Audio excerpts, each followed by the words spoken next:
We were just talking about this portrait of Jesus before the break. It's called Prince of Peace and featured in the book Heaven is for Real.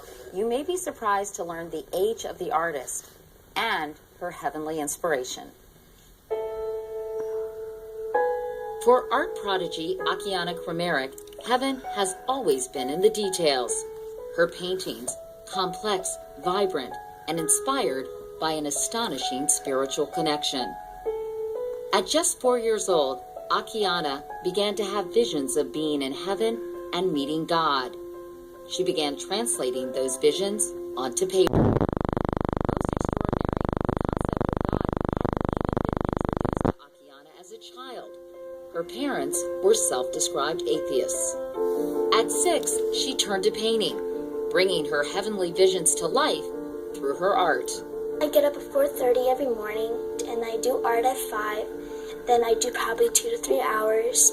Homeschooled and self-taught, she continues to paint 6 days a week, and today has produced more than 200 paintings, all influenced by the same faith and heavenly inspiration that she has carried from childhood.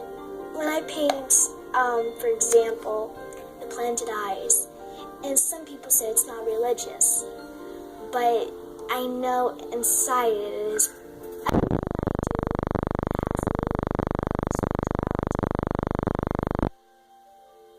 Akiana was just 10 years old in that video. She's now 18, and some of her paintings are worth more than $1 million. Akiana, thank you so much for being here. Thank you. It's an honor. So you were just 4 years old when you believe you started hearing voices from heaven. Yes, and I just came in through a family that was not religious at all.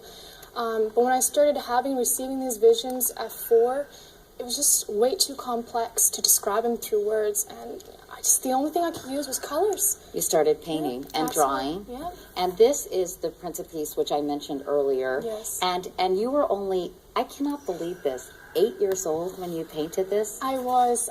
But the image came to me ever since I was 3.5, 4 years old. But it was like a blurry, image. But it was only when I was 8 years old when this carpenter came knocking on our door when I said, this is the perfect time to paint the story of love, unity, and peace. A carpenter, of course.